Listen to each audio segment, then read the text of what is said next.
Esta presentación va a tocar los temas del PIB, el déficit fiscal, el coeficiente de Gini y la corrupción durante el siglo XXI.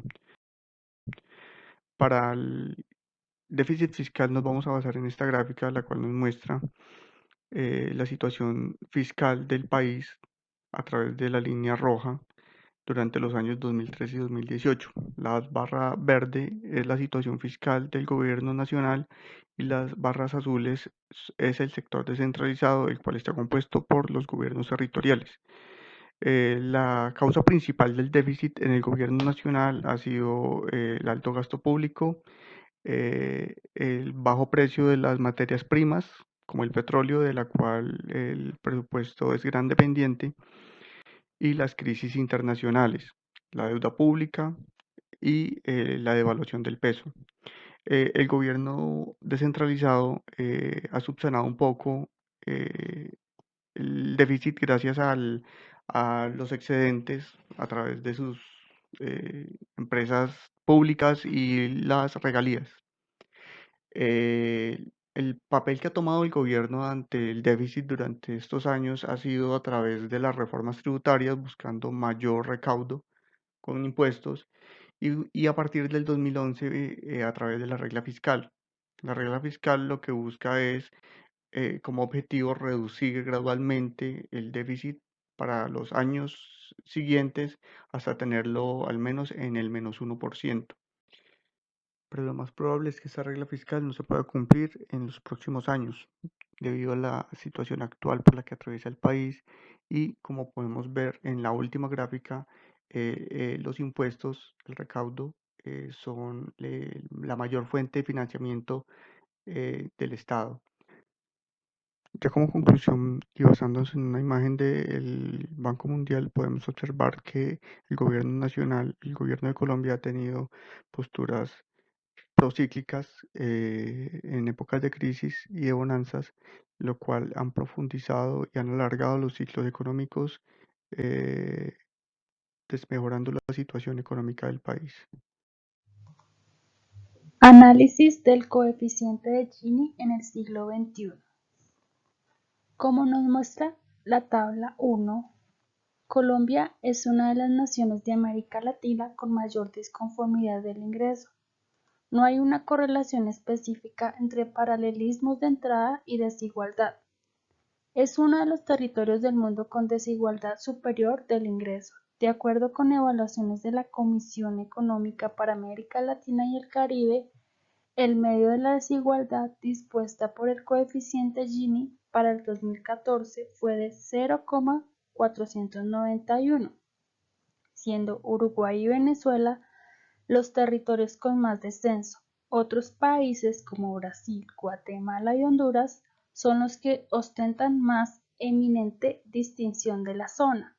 Aunque el primer periodo del siglo XXI tuvo un proceder pasable en procesos de comercialización del ingreso, con una deflación de la desigualdad en cerca de todos los países de la región, menos en Costa Rica, México y República Dominicana. Estas son las líneas de pobreza comparadas con los países de América Latina.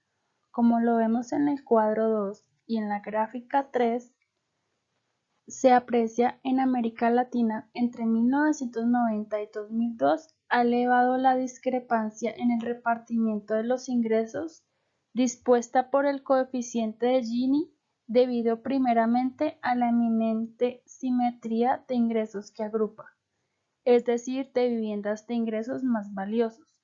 La Comisión Económica para América Latina y el Caribe la vemos en el cuadro número 4, que es la CEPAL, sobre las bases de tabulaciones especiales sobre las encuestas de hogares de los respectivos países. En el 2002 se plantea un pacto de desarrollo del milenio, cuya insuperable puesto es establecer una nueva alianza entre los países desarrollados y en desarrollo. En las naciones más necesitadas se transforman y destinan los documentos de estrategia de reducción de la pobreza, que rebuscan en brindar ideas sintetizadas sobre el modo de certificar que los excelentes propósitos obtenidos de la Declaración del Milenio, que disponen a la pobreza como máxima prelación en el mundo. Acaten a legítimas técnicas de trabajo bajo el encargo nacional que las reconcilien en contexto. Ahora seguimos con el PIB en el siglo XXI para Colombia. Entonces, ¿qué podemos encontrar? El PIB es el Producto Interno Bruto, lo cual es lo que aporta la economía en los bienes y servicios en un determinado tiempo en una determinada región. La región sería Colombia, el tiempo sería el siglo XXI. Vamos a resumirlo entre el 2018 y el 2019. Se puede hallar de varias maneras. En este caso lo vamos a hallar por el método del gasto, el otro método sería el método de ingreso. Y para el método del gasto, ¿qué encontramos? Consumo de los privados, gasto público, inversión de los privados y exportaciones netas, que vendrían siendo exportaciones menos importaciones. Como nos damos cuenta, las importaciones le quitan al PIB de un país. La tabla que encontramos acá la vemos en miles de millones y es información sacada del DANE. Para una mejor apreciación de esta, vamos a trabajar con esta gráfica también de elaboración propia, en la cual encontramos que el consumo siempre ha sido lo que más ha aportado.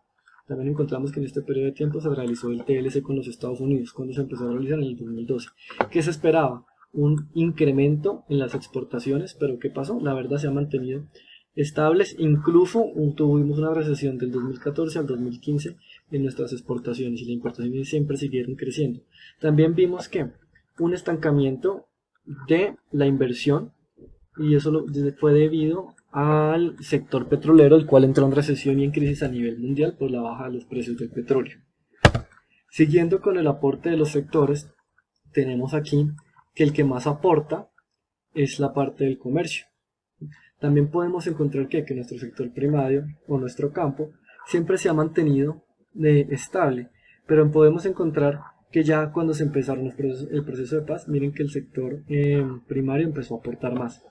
Al mismo tiempo alcanzamos a ver el sector petrolero cuando entró en crisis y que él no entró solo en crisis, él alcanzó a afectar también el sector de la construcción, afectando al sector de la construcción como al punto que tuvo una recesión. Son dos sectores que están completamente ligados el uno del otro, el cual aproximadamente entre el 2017, 2018 y 2019 alcanzó a bajar en un 3%. También podemos ver que la parte de impuestos, ¿sí? Se ha hecho una recolección siempre importante, pero vemos que tenemos unos picos. Unos picos. ¿Qué quiere decir eso? Unas subidas más fuertes que otras, que se ha aumentado o se ha fortalecido esa parte de la recolección de los impuestos para evitar un poco más la evasión, que igual se sigue siendo. Y por terminar encontramos que el arte y entretenimiento y este sector es de los que menos aporta al PIB de nuestra nación. La corrupción en Colombia es un tema que afecta gravemente en todos sus sectores y niveles socioeconómicos. En Colombia podemos evidenciar que somos una sociedad donde no pensamos en el bien común y esto se ve evidenciado en casi todos los sectores. Eh, podemos evidenciar y es más preocupante la corrupción en la política. La política en Colombia se volvió de solo favores, tú me ayudas y yo te ayudo. Eso se evidencia y no es un secreto. Desde las elecciones, tanto candidatos como políticos comprando votos, como la ciudadanía vendiendo sus votos.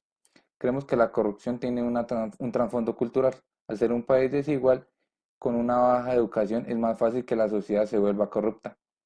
Creo que desde la cultura social y desde los medios de comunicación se creó o se vende la idea de que un cambio por conseguir un objetivo o una meta se puede hacer por medio de actos corruptos y sin medir las consecuencias.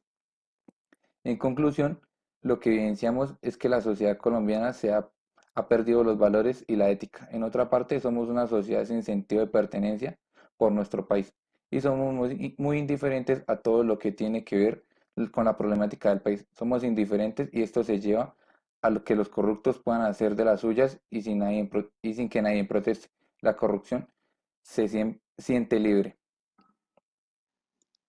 Como podemos observar en la imagen, según el periódico El Heraldo, Colombia se encuentra en primer lugar en corrupción en el top 10 de los países latinoamericanos.